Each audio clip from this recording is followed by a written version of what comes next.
I spend all this time talking about mobility, but I don't really talk about like why you might be doing something, I don't know, like for shoulder stuff. Like maybe I don't really work a job that I need my shoulders a lot.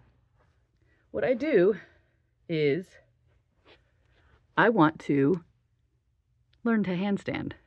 So I don't really get to talk about the handstand training and stuff all that often. It has been an aspiration of mine to actually handstand for, God, since I was a kid. As you may have gathered, my weak wrists were always my excuse for not being able to do it. I can hold a headstand for, God, ever. Like, you want me to sit here on my head? I could do this forever. Like, this is nothing. You know, I can use my biceps. I can even go one-handed. Oop, maybe not. Oh, God. That's what I get for showing off. But my point is, when I'm not hitting into the bed, I can move quite a bit in a headstand. But as soon as I lift my head off, right? So I'm gonna actually use the bed for this. As soon as I lift my head off of the ground, I am extremely unstable, and I hate it. So, a lot of the reason that we fall in handstands is actually because of the way that our body is aligned, right? Our body doesn't trust the movement that we're trying to do, and it's trying to find a way out of it. It's saying, hey, why are you upside down? This is stupid. What are you doing? You're going to hurt yourself, dummy. Don't you know you're almost 40? Come on. So, that said, the thing I wanted to talk about today was actually our core stuff. So, inside our torsos here, we have the pelvic floor in the bottom, and we have the diaphragm in the top. So, two things that I always recommend doing is working on lower ribs, right? So the lower ribs, that's the little ones down here that don't connect in the front, right? So those are the little short ones that you can feel when you do something like this, right? I will sit there and I will even massage the soft tissue around those ribs, right? Because that's exactly where your diaphragm is. Your diaphragm should be able to expand your ribs when you breathe. And if you get this like rib flare out, right? Like if your ribs do this at the top, then your shoulder is not aligned with your hips. So we talked about anterior pelvic tilt before, at least briefly. And this is tied right into that as well. So one thing I always recommend is going into a wall sit, right? You're going to take these back ribs here and make sure that they're actually touching the wall, right? So here I am. I'm going to go into a little bit of a deeper squat.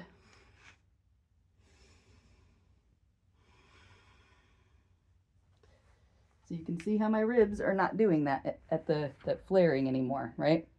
You can see it kind of does it a little bit just because that's how I've trained my body up to this point, right? It does it a little bit here, but some of that's also fat. Because I am not somebody that cares about exercising for beauty. I care about getting my shit to not hurt anymore. I care about, having a body that functions when I'm 70, right? And abs are great. Don't get me wrong. Please do work on your abs if you plan to do things like handstands, because they're needed.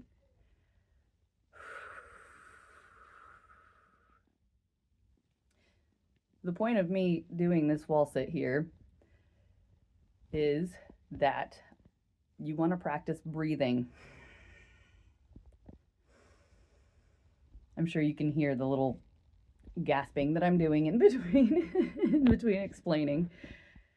But normally I would just sit here and breathe just like this for 5 breaths, 10 breaths, somewhere in like that.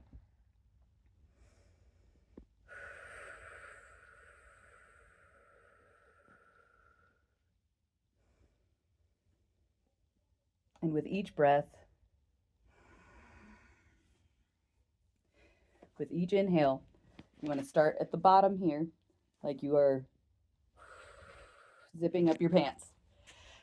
Oh, I picked bad pants to wear for this.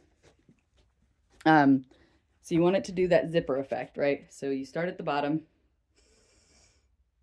You see how it's tightening down here first.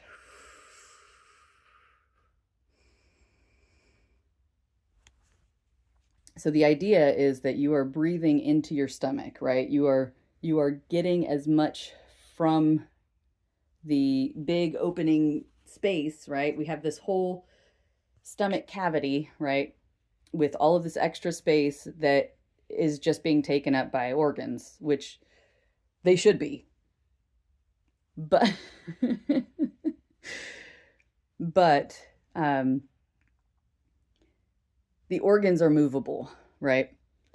When they aren't movable, that's when you get adhesion in your soft tissues, right?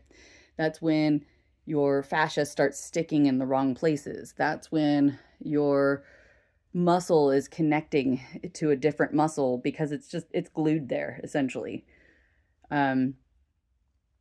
That's where getting that fresh oxygen, getting that fresh blood flow, right, really significantly helps your mobility. So we targeted the diaphragm with that one. Pelvic floor, we're going to come onto tabletop here. So with pelvic floor, you're in a tabletop.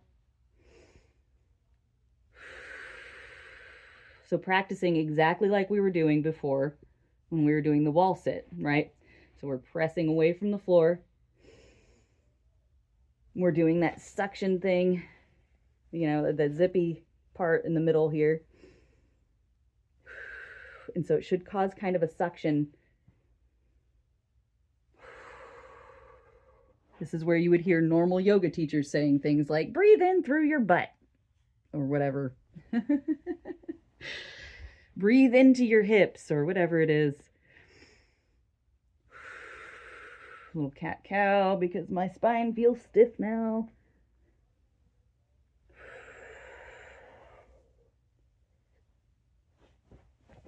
Down dog.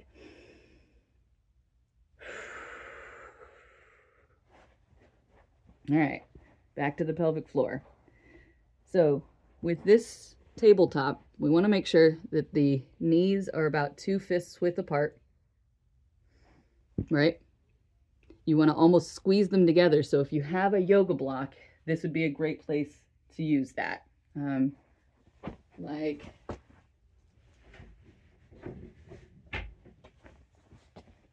here.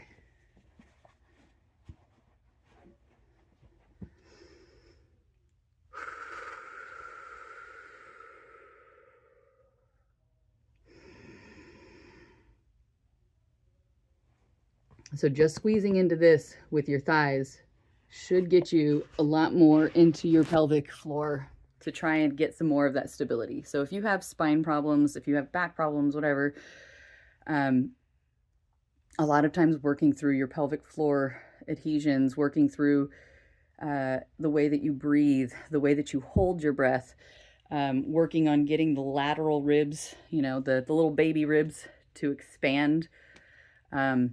Those are all ways to fix that. And I'll probably do a deep dive on that later. But we're getting close to our 10-minute mark, and I try to not make these too long. So Mobility Monday number 5 in the books. Yay, I did it.